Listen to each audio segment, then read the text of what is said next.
History will be created at the finals of this year's Wimbledon, when the final will see an Indian representation.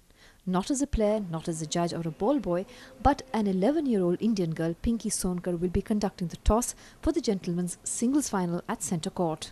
Pinki is all set to travel from the dark and dusty roads of Mirzapur to the most coveted event in the English summer calendar, Wimbledon.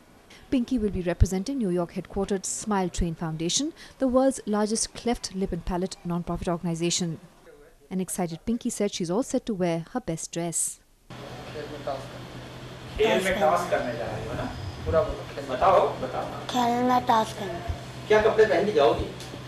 कपड़े हैं बड़े-बड़े तुम्हारे पास? कौन सा पहन के जाओगी? जो अच्छा रहेगा। कौन सा है अच्छा वाला तुम्हें कौन सा रंग पसंद है? Pink. Pink. Pink. In 2007, Pinki was given the opportunity through Smile Train to receive a life-changing free cleft repair surgery. Since the surgery, she lives a life free of shame and isolation. And Dr. Subodh Kumar Singh, who performed the surgery, will be travelling with her to London.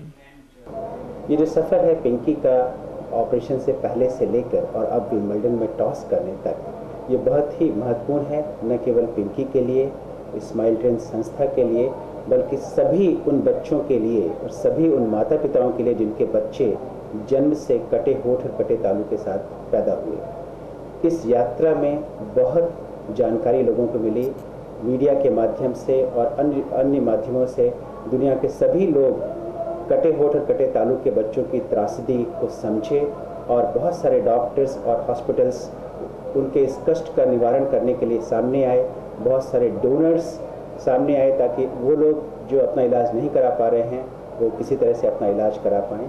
और निश्चित रूप से पिंकी और smile train, smile Pinky का ये सफ़र कटे होठ और कटे तालू के बच्चों के लिए वरदान साबित हुआ। Before heading to UK, Pinki will be travelling to Madison Square Park in New York for a Wimbledon celebration with former tennis superstars Monica Seles and Jim Courier. On July the 7th, Pinki is likely to meet top players like Roger Federer, Andy Murray, Rafael Nadal and Novak Djokovic, depending on who manages to tame the grass court.